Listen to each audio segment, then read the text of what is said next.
You're picturing the roaring 20s, right? Jazz, flappers, champagne towers. But here's what you're not seeing. January 1926. A Park Avenue penthouse bedroom, silk sheets imported from Lyon, France, electric heating maintaining a perfect 72 degrees, a goose-down comforter that cost $800, more than a factory worker earned in an entire year. That same night, 6 blocks east, a Lower East Side tenement, 6 people sharing 2 threadbare blankets, ice forming on the inside of the windows, children sleeping in their coats because taking them off meant freezing. You could see their breath in the dark. This wasn't rare. This was normal. While America's wealthiest engineered perfect sleep in temperature-controlled luxury that would embarrass modern 5-star hotels, millions of working families froze in rooms colder than the street outside. What you're about to see isn't exaggeration. It's documented, receipted, and absolutely enraging.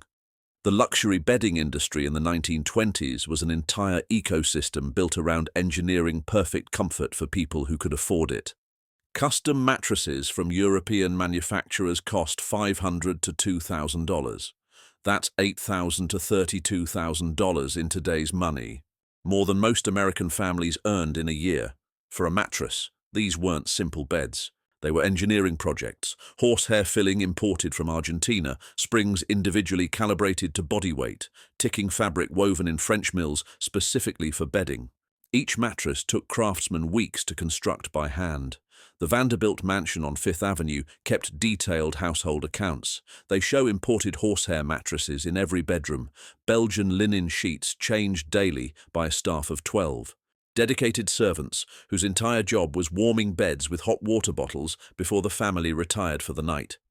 The household ledgers recorded $2,400 spent on bedding in 1925 alone. That single year's bedding budget could have heated 60 tenement apartments through an entire winter. The Vanderbilts spent it on sheets. Human labor treated as invisible.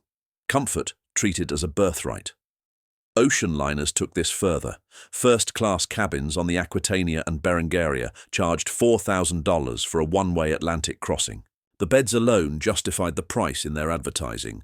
Silk-covered eiderdown quilts, electric blankets, brand-new technology in 1925, mahogany bed frames bolted to the floor with brass fittings. The Cunard Line's 1926 promotional materials still exist. They describe beds with scientifically ventilated mattresses and temperature-regulated cabins. First-class passengers could adjust their room temperature with a dial on the wall. The heating worked so well that promotional photos show passengers sleeping under a single light blanket in the middle of the Atlantic in February. You could sleep through a storm in perfect warmth while third-class passengers froze in steerage below. The ship had the heating capacity. It just wasn't distributed equally. The Waldorf Astoria advertised its presidential suite in 1925 newspapers with copy that still exists. Beds with scientifically designed springs and hygienic filling materials. Temperature-controlled rooms with individual thermostats. You could set your bedroom to 68 degrees or 75 degrees depending on personal preference. 90% of Americans didn't have central heating at all. Wealthy homes had heating systems that maintained 68 to 72 degrees year-round. Bedrooms had their own thermostats. You never had to think about cold. It simply didn't exist in your world. The servants who maintained this comfort were everywhere and nowhere. Ladies' maids turned down beds, fluffed pillows, arranged hot water bottles in winter, ensured perfect sleeping conditions. They were essential to the system and completely invisible in it. Department stores like Saks ran full-page ads for $300 silk pajamas, $150 bed jackets for wealthy women, $75 monogrammed pillowcases. The ads appeared in the same newspapers that reported freezing deaths in tenements. A 1927 Saks advertisement described their luxury bedding collection as essentials for the discerning sleeper. The essentials included $200 down pillows and $125 cashmere blankets. One cashmere blanket cost more than a factory worker's monthly wage. Marshall Field's in Chicago advertised custom-embroidered bed linens starting at $400 per set. Their catalog copy promised the sleep of royalty. The catalogue was mailed to homes where servants maintained the beds, while families in nearby neighbourhoods slept on bare mattresses stuffed with straw. Everyone could see the contrast. No one with power cared to fix it. This wasn't just about comfort. It was about survival. The technology existed to keep people warm. Wealthy homes proved it worked. The resources existed: coal, heating systems, insulation, blankets. But the system that distributed those resources had made a choice. Some people deserved warmth. Most people didn't. And while the rich were engineering perfect sleep, the poor were making impossible choices. The tenement reality was documented in official reports that still exist today. New York City housing inspectors filed detailed temperature readings in 1926. Average winter temperatures in unheated apartments, 45 to 50 degrees Fahrenheit. Cold enough to see your breath indoors. Cold enough that water left in a cup overnight froze solid by morning. This wasn't a few buildings. This was thousands of families across every major city. A 1927 New York Department of Health report documented a specific case. A family of 7 in a Bronx tenement. 2 wool blankets total. During a January cold snap, inspectors recorded indoor temperatures of 38 degrees. The children slept 3 to a bed, wearing every piece of clothing they owned. The parents stayed awake in shifts to make sure no one stopped breathing. Another documented case from the same report. A widow with 4 children in a Lower East Side apartment. No blankets at all. The family slept under coats piled on top of each other. When inspectors visited in February 1927, they found the children had developed chilblains, painful inflammation from repeated exposure to cold, on their feet, from sleeping in their own beds. The inspector's report noted the apartment was unfit for human habitation in winter months. The family kept living there. They had nowhere else to go. Fuel poverty made the choice brutal and simple.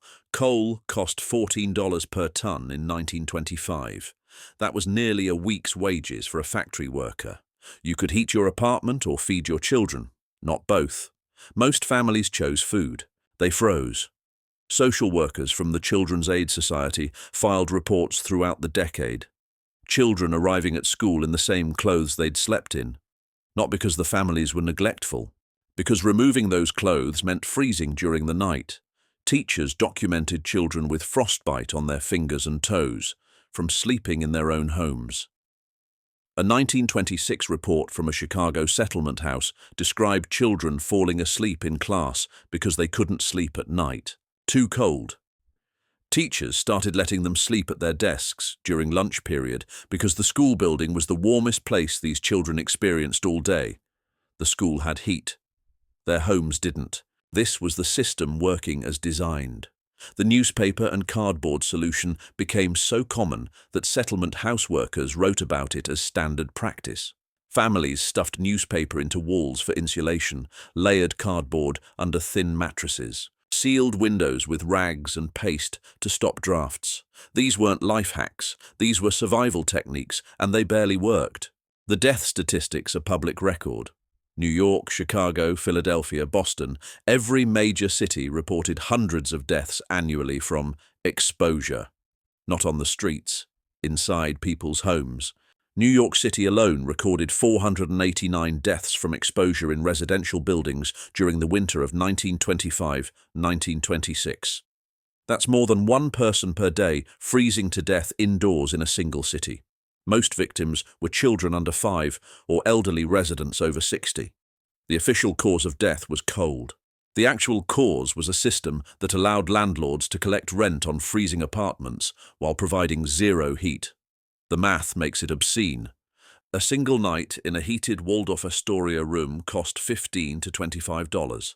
A tenement family's entire monthly rent was $20 to $30. The hotel bed was warmer than most working-class homes in America.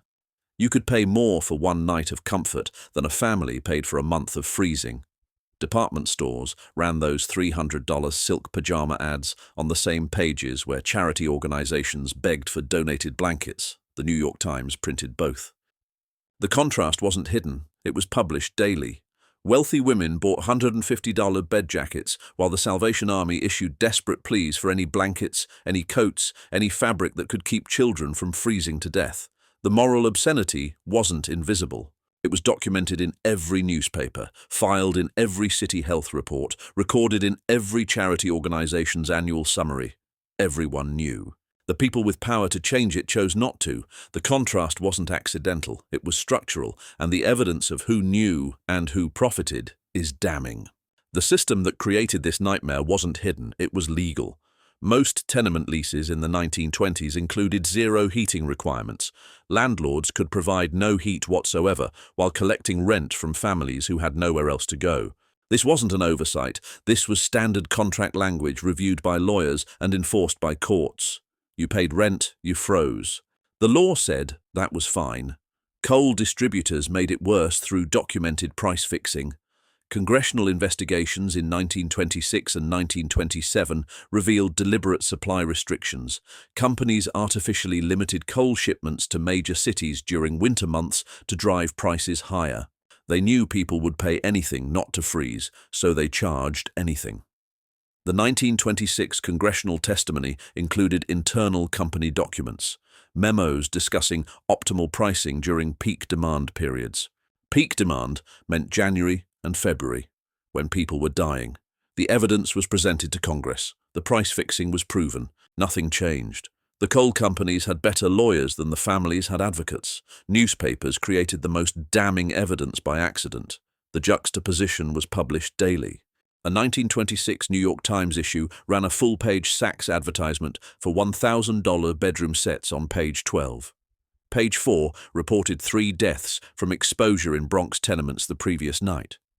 Everyone who read the paper saw both stories. The contrast was impossible to miss. Average factory wages were $1,200 to $1,500 annually. Heating a small apartment for one winter cost $150 to $200. More than 2 months of wages just to not freeze. The math meant families chose between heat and food every single day. There was no third option. The system was designed to make that choice necessary. Charitable organizations tried to fill the gap and failed spectacularly.